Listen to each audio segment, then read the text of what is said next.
Scott. Mr. Scott. Good afternoon. Can you hear me? Great. Good afternoon. I'm glad to be here tonight, and it's actually an honor to see so many people in this room. It's truly been a privilege to be on this journey. So to add on to some of those concepts, I also wish to be a consensus builder. I feel like I have the opportunity to represent Wilmington in a very strong way. I've been here since 1996. Working in the community as an artist, an entrepreneur, and as an activist in many different ways. I note that Mayor Sappho mentions a lot of projects, a lot of which I truly deeply enjoy. A lot of them exist in downtown, and again, I've had 2 downtown addresses, which is one of my favorite places to be. If you know where to find me, it's going to be downtown. But there's a lot of Wilmington. I've learned that over this campaign. I've seen parts of Wilmington I haven't been to since I was 13 in the opportunity to try to represent. I want to see if I can build a larger consensus for not just the city, but for the region, doing the best possible job I can. A few years ago, I had the opportunity and the privilege to give a speech at Devon Hall, and it was titled, "Build the World You Want to Die In." That might sound a little bit bleak, but to me it's kind of a hopeful message. It means that I want to see into the inevitable problems of our future and intercept them before they happen. It also means I don't plan on going anywhere. I want to build the Wilmington that I'm going to age gracefully in. I've been here, I've built my family here, my businesses, my career as an artist and as a writer, and I want to ride that through as sincerely as possible and looking into things as an innovator, as a problem solver, as a consultant.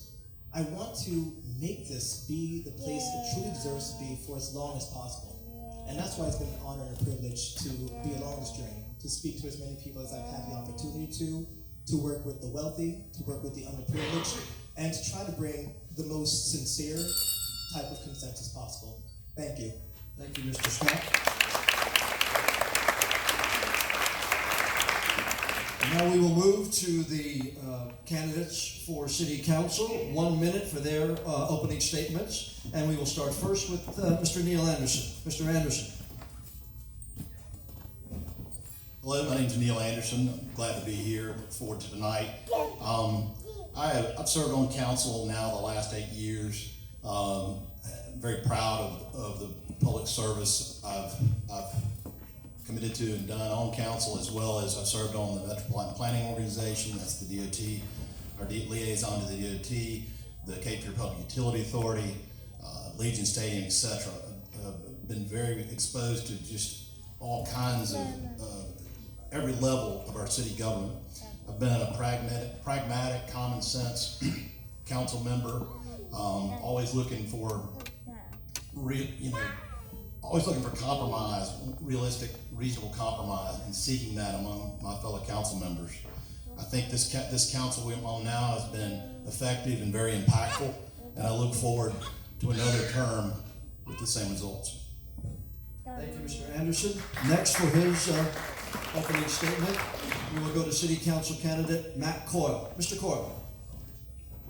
Those are not reaching far enough, and we need to readjust each one. So you don't have to lean forward so much that they would push it forward. Okay, I'll try and speak loudly. I do have a very loud voice. And my name is Matt Coyle, and I'm a resident here in Wilmington. I live here with my wife and 2 young kids. They go to public schools here. And I'm a construction professional. I've worked for a variety of contractors since I moved here about 11 years ago, and on a variety of iconic structures in the historic district. So I have a lot of affinity for Wilmington and Wilmington architecture and old Wilmington, as it's called, I suppose.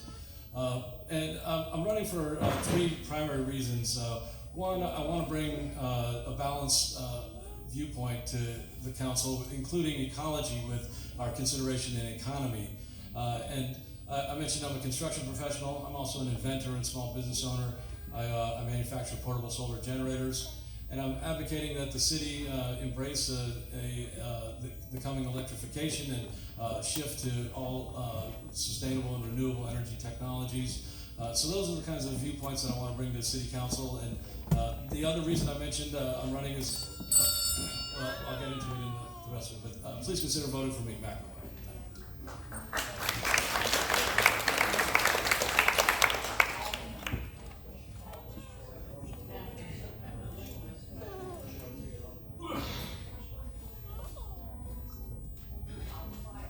Okay, Mr. Coyle, thank you very much. I just wanted to try to get the microphone as close to Ms. Haynes as we possibly could. Next, for her opening statement, City Council candidate Margaret Haynes. Ms. Haynes?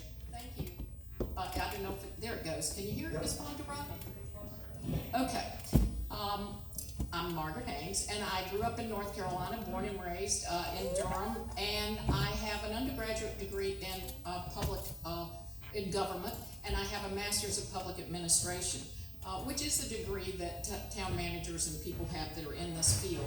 I had a career working in government, and I am really interested in serving another term because I believe so strongly that serving is an honorable thing, that we need to have people that have a strong business background, that have a strong education, that understand what the role of government is and what we're supposed to do. I believe in two things that are really important.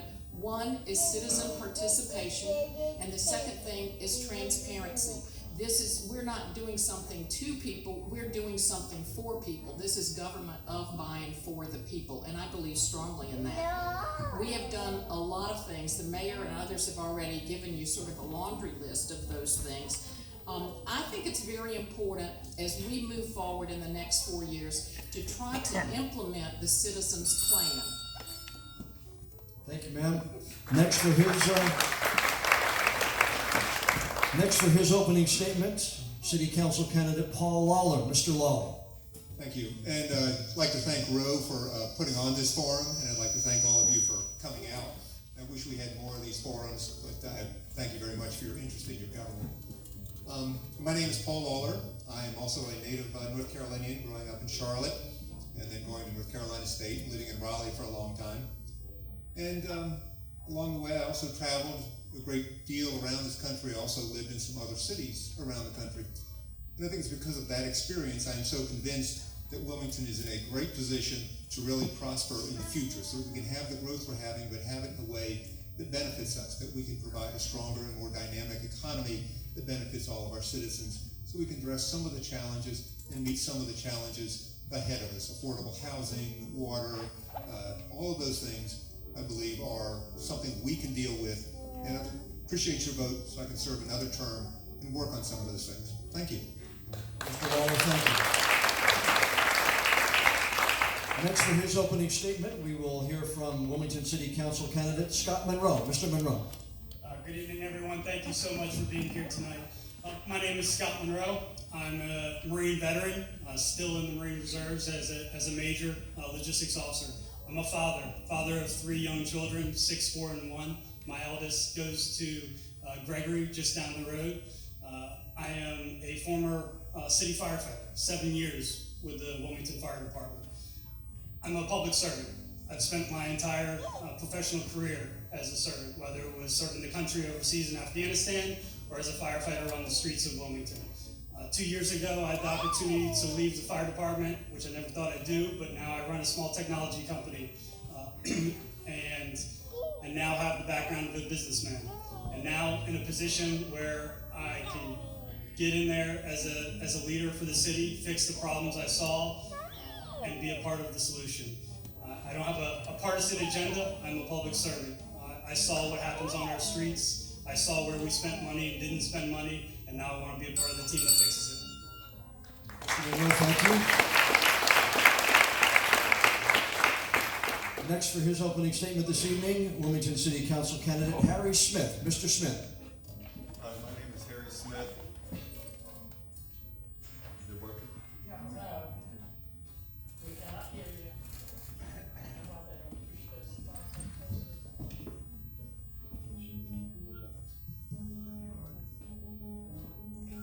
My name is Harry Smith. I too am a Marine veteran. I wasn't born in the South, but I got here as quick as I could.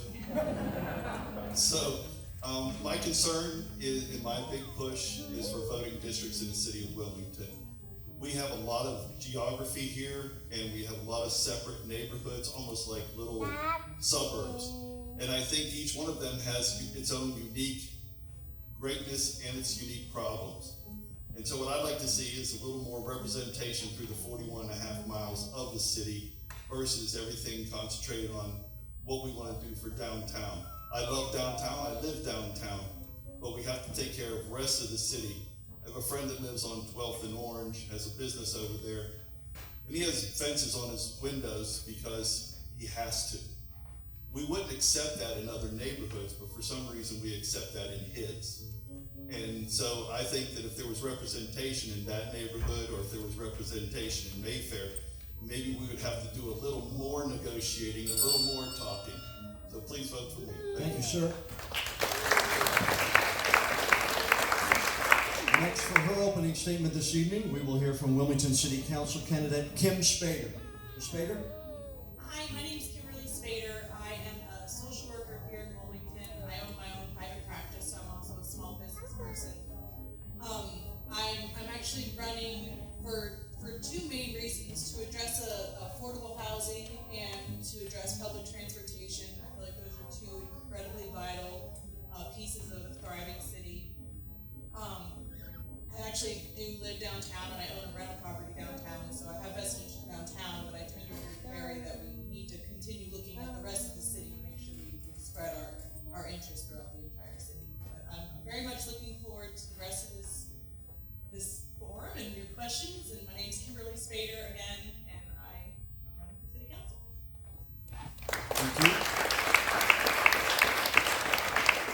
Next, for his opening statement this evening, we will hear from Wilmington City Council candidate Kevin Spears. Mr. Spears.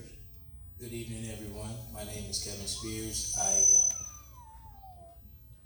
your local community advocate, activist. I have been doing so for 7 years. I'm also a Wilmington native, working with nonprofits, working with city officials, working with law enforcement, really working on the not so pretty side of Wilmington, trying to create that representation, a voice for people who don't feel that they have a voice. And that's a part of the reason why I'm running to give a voice to those people. I've been doing so, like I said, for the past 6 or 7 years.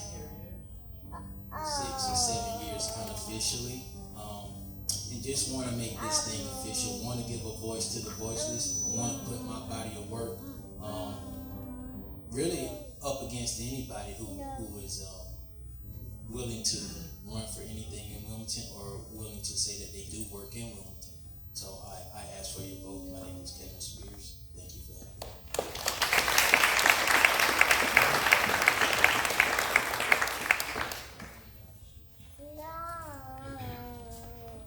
Okay, Mr. Spears, thank you. I have taken the microphone off the stand here. I'm seeing maybe that might help a little bit more. They just may have, the candidates, if you would like to try that, make it easier for yourselves, you may just have to hold the button part and hook it up to the microphone itself. I know, we're working on it, I promise, okay? It's a work in progress. I know, ladies and gentlemen, you had some responses to all the candidates with applause. And I know you're showing your gratification and your thanks for them for being here. For the rest of the evening, though, until their closing statements, let's try to keep away from that because it is taking time away, and we can move on to the next question if possible. And now, especially since we're going to have some rebuttals, I'd like to get to those as quickly as possible. And so until their closing statements, let's try to hold on, if we can, on the applause. I know you want to thank them, and you'll get their opportunity at the end of the evening. We'll start with our first directed question to, we're going to go in alphabetical order. Mr. Anderson, the first question goes to you. You'll have 1 minute, and if anybody wants to rebut with a different point of view, put it in your hands, and we'll try to see if we can do that as well. Oh, there you go. Thank you. Mr. Anderson, the North Carolina Department of Transportation has deprioritized planning for the Southern Bridge from Wilmington and Brunswick County. A, do you agree with the DOT's action, and what implication do you think it has for Wilmington's future? No, I do not. No, I do not agree with that decision. As I mentioned, I serve on the MPO, and it came as some surprise considering how hard the elected officials in Brunswick County had lobbied for it. So, my greatest concern is that they want to make one big bridge right here downtown. And that's something we need to fight against very hard in the coming years, and make sure that doesn't become a combination of the crossing it is now and the crossing that we were going to get. So we need to push to get that back on the agenda. Okay, anybody Anybody else have any other? Mr. Smith, would you have a different response, sir? Well, I do agree that we need a bridge, but what we need to do is focus right now, being that it's a short-term fix, is we do have a third crossing at the I-140. There's a lot of exits over there in Brunswick County.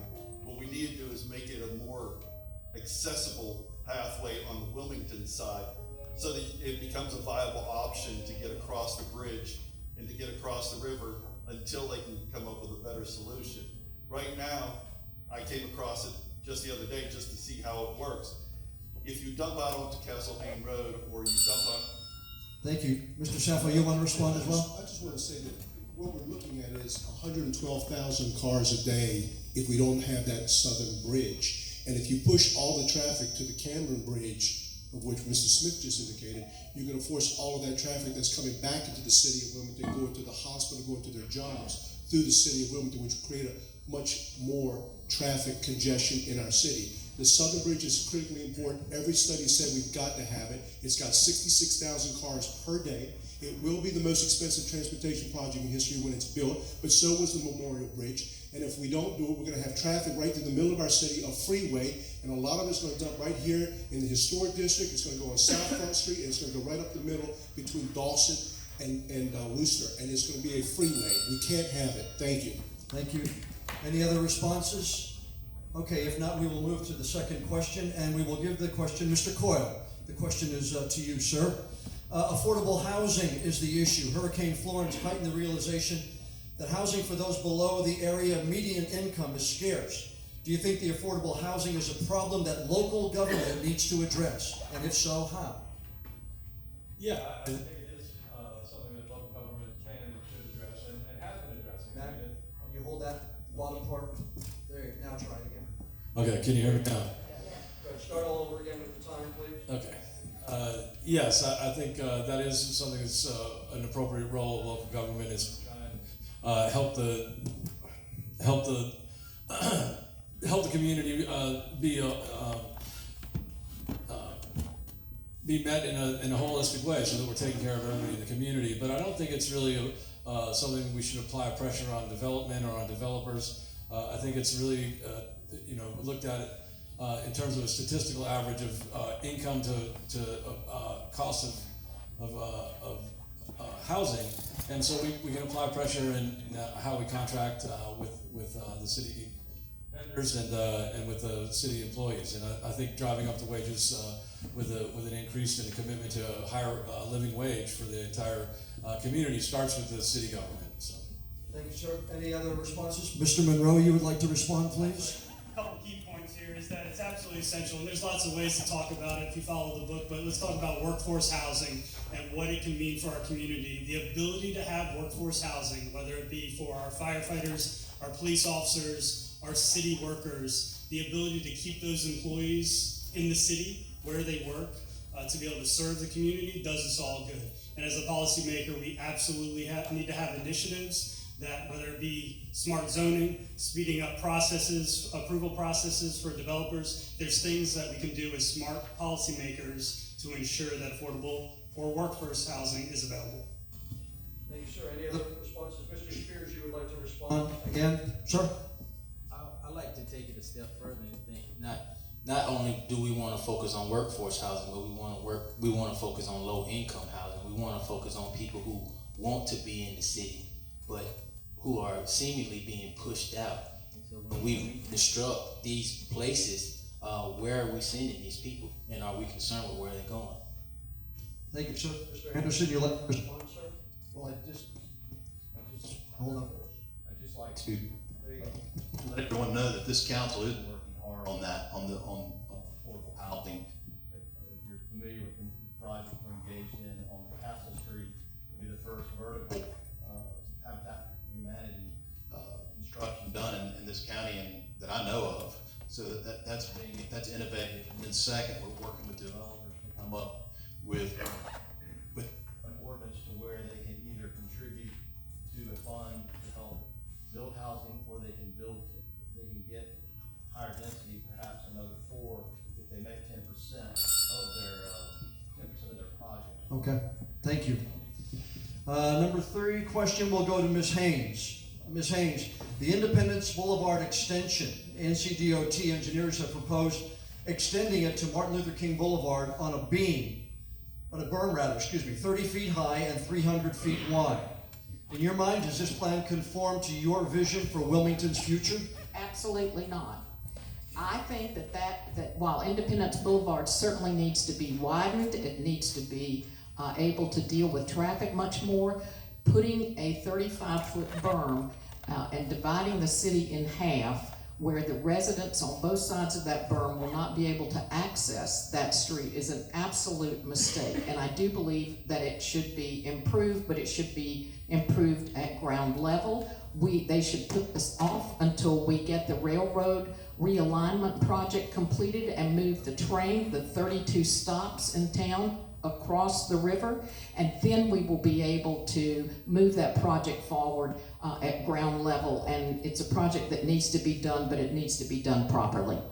Thank you, ma'am. Any other responses? Any other different viewpoints? Seeing none, we'll move on to question 4 from Mr. Lawler. Mr. Lawler, what lessons do you think the city of Wilmington should take away from our recent Gen X crisis? And do you think that Chemours should pay for the new filters the Water Authority, Catford Public Utility Authority is installing? Of course Chemours should pay for that filter. We shouldn't have to pay for that. The problem, though, is it's going to be years before we get that money. It's in litigation, and it's going to be a while. So unfortunately, we have to build that plant because we need to have clean water. We all expect clean water. We expect to have plenty of water, and so those are very important. What can we learn from it? We can learn we have to be a lot more vigilant. One of the issues that came up was a proposal to lower the water classification of the Cape Fear River to swamp water, an SW category. The council took a resolution opposing that. We were the only governmental body that took a position against lowering the classification of the river. We need to, and I was blown away by this, EPA agreed with us. And so they're not doing that, and the state has now stopped its action. But moving forward, we need to look at how we improve or increase the quality of that river. It's a very valuable, I'm about to get the bell. We need to make the river cleaner. Thank you. Thank you, sir. Any other viewpoints, responses? Mr. Coyle? Again, make sure you hold the bottom part of the microphone. Okay, can you hear me? Yes. Yeah, I think we need to have a much more forceful response to Chemours and to DuPont and to whatever they're calling themselves these days. They committed terrible crimes against us, and this is one of the main motivations for me running for candidacy is that we need to have constant monitoring of this water that's being fed to us through the CFPUA. And I'm running specifically because I was gathering information and was a victim of a retaliation and intimidation campaign by staff at the CFPUA that culminated with them sending the sheriff after me and the FBI to my home. And I'll be happy to continue, but anyone else? Thank you, sir. Any other responses? Mr. Scott. Yes, sir. You would have 30 seconds, sir. Thank you. Recently, we lost the opportunity to be part of a multi-state report and study on the effects of Gen X in our region because the DEQ and the Department of Health and Human Services simply forgot to make the file, which shows to me that as much as we want to rely on larger forces, the state isn't going to be as involved in our problems as we are. We absolutely need to do everything we can to be creative. Creative litigation exists. I've been looking at it in order to make sure that we do take care of our region because it's our health and no one else is going to do it for us. Thank you, sir. Any other responses? If not, I'll move on to the next question, and it will be for Mr. Monroe. I'm sorry, it would be for Mr. Sappho. I apologize, Mr. Sappho. No, it will be for Mr. Monroe. I take that back. I had my arrow in the wrong place. I apologize, Mr. Monroe. I apologize to you. Mr. Monroe, do you support or oppose higher density rezoning requests for tracts of land along Military Cutoff Road and Carolina Beach Road?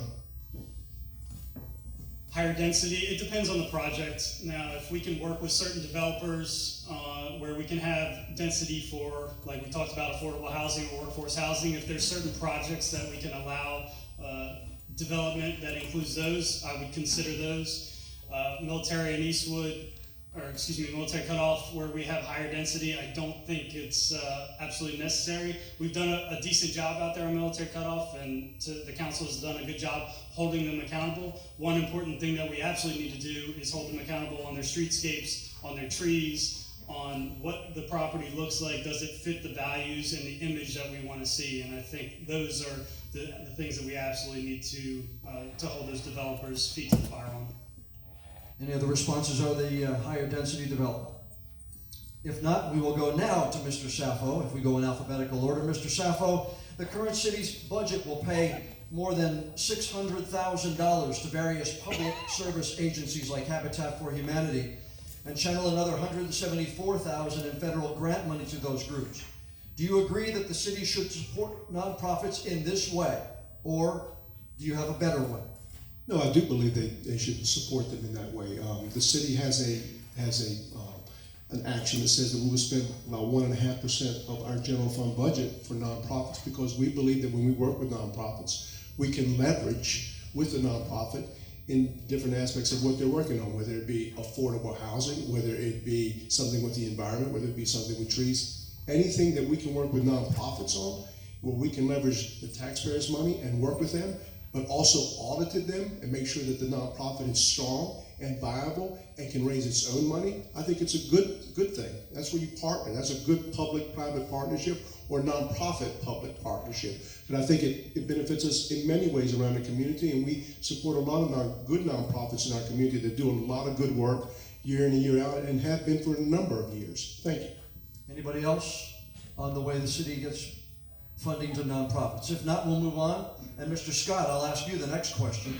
The redevelopment of residential properties on the north side of the city reduces the stock of affordable housing in this core urban area. Question, what measures would you recommend to preserve existing communities as this happens?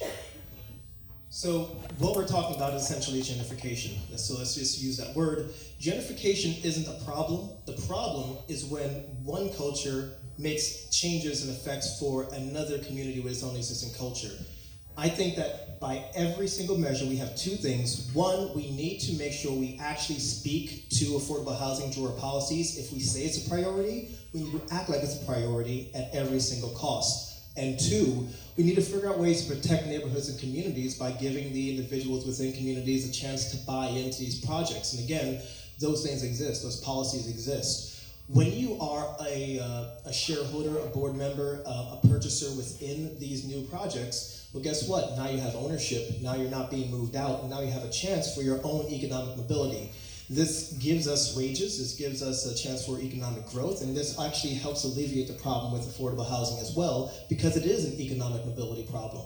And it also gives us more innovators, more heads on the problem. And it's always going to work. It's worked in every city, Kalamazoo, for instance. Thank you, sir. Mr. Lawler, you appear to want to respond. Thank you. Yeah, I think that there's a real opportunity to create a sort of a grassroots campaign to encourage people who live in some of these areas to consider buying a home. That's part of being the American dream, and it's a great way to build wealth. And I think we have people in the north side who can afford to buy the homes there because they're still relatively modestly priced, who can begin to build that wealth and take advantage of the price increase that will come with gentrification. So I think there's a real opportunity for the neighborhood there to improve the lot of many Wilmingtonians, and I'd like to see that happen. Anybody else with a response? Mr. Spears. Can you hear me? I think that if we invested in those people, that it would put a stop to gentrification. If people in the community had the access or had the wealth to buy into their communities, they would. I think they are deprived and they don't know the value of their community. I grew up on the north side. My whole family was from the north side, and I think had it been known that the north side had such a value, the people living there would have bought into it. So I think that there's a disconnect there for people to buy into something that they don't really see the value in. Thank you, sir. The next question will go to Mr. Smith. The county is considering plans to redevelop the entire block between 2nd and 3rd Streets in Chestnut and Grace, dubbed Project Grace, to possibly include hotel, retail space, office space, and apartments. Only one proposal has been offered for consideration on this county project, which includes a library at the site, possibly a new museum space, and 100 market rate apartments. The question is, do you favor this proposed redevelopment of that area? Mr. Smith. Well, I'm a member of the Historic Foundation here in Wilmington. Hold on 1 second. I didn't hear him. Did anybody else? I'm a member of the Historic Wilmington Foundation, and I think tearing down perfectly good old buildings. I bought a house for $65,000 that was condemned. You can always save a building, and we have to save the history. It may not be a 200-year-old building, but it is part of Wilmington's history. Also, if we're going to let them develop, then they need to meet the same criteria that every other developer that we do dealings with the city. They shouldn't get a pass just because they're the county.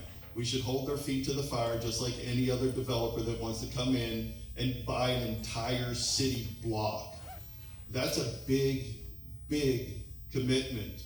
And I want to make sure that what they do there does the community well. And I don't think tearing down a storyboard park that we just spent $800,000 in taxpayer money on, and then getting rid of a historic building, and I think there's 2 historic buildings in that block.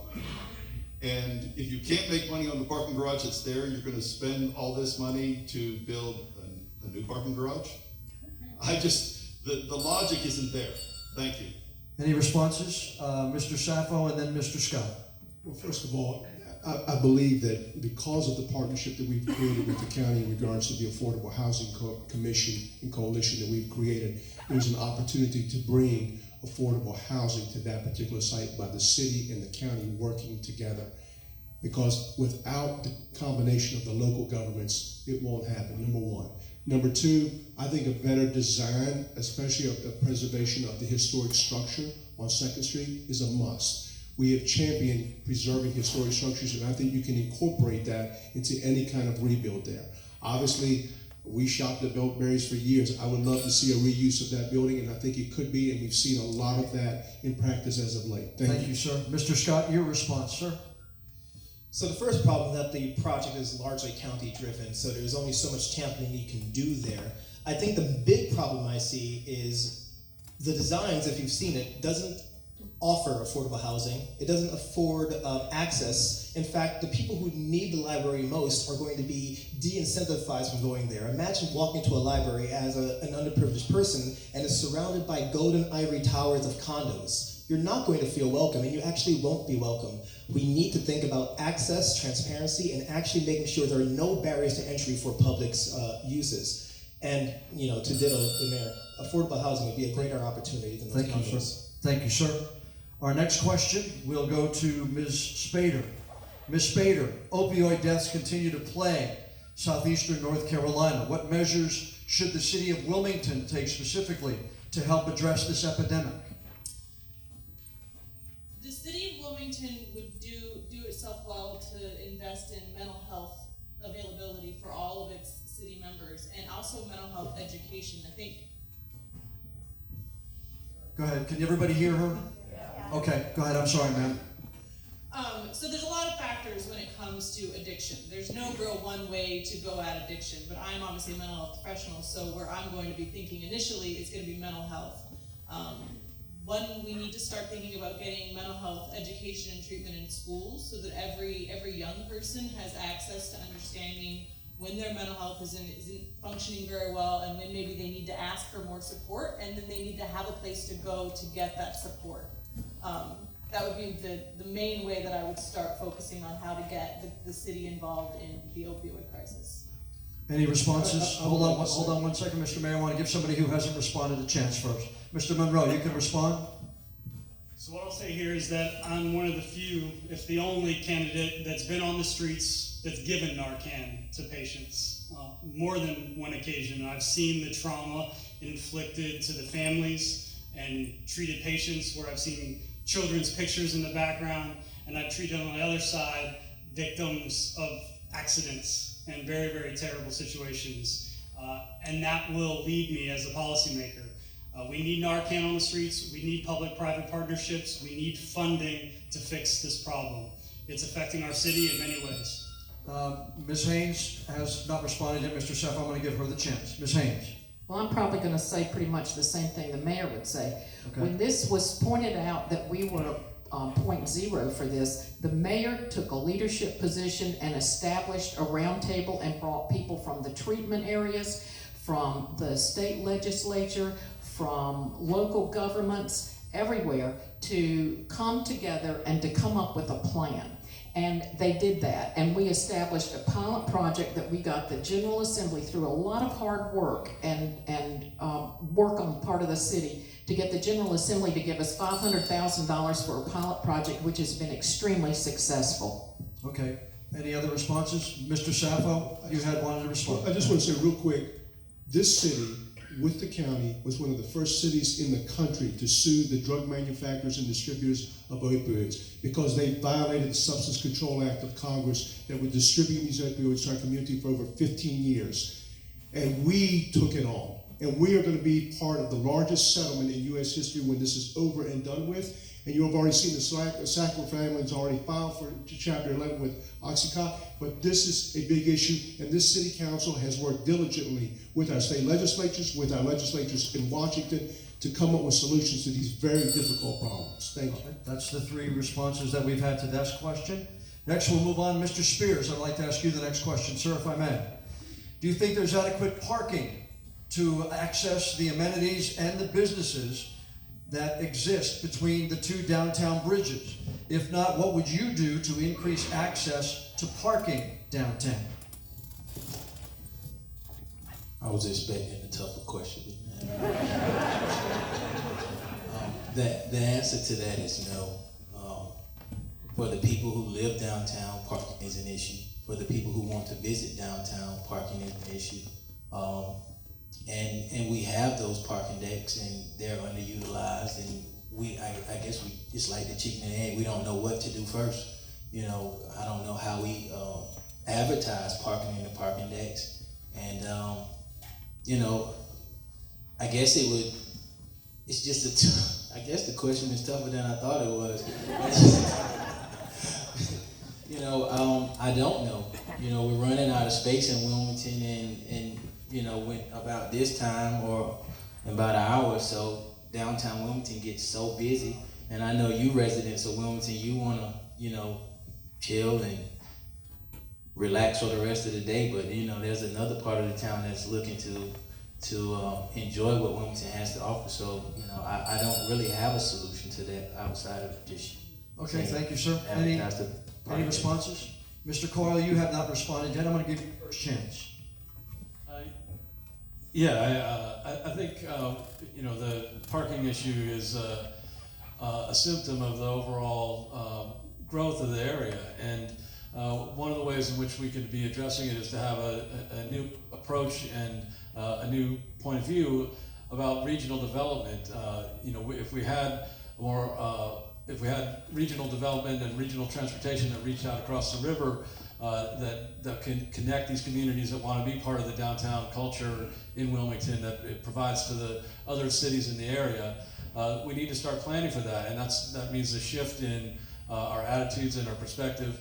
And I would also like to touch on the bridge. You know, Okay, thank you, sir. Mr. Lawler, Mr. Monroe, you've responded twice already. I'm going to give Mr. Lawler his second chance first. Go ahead.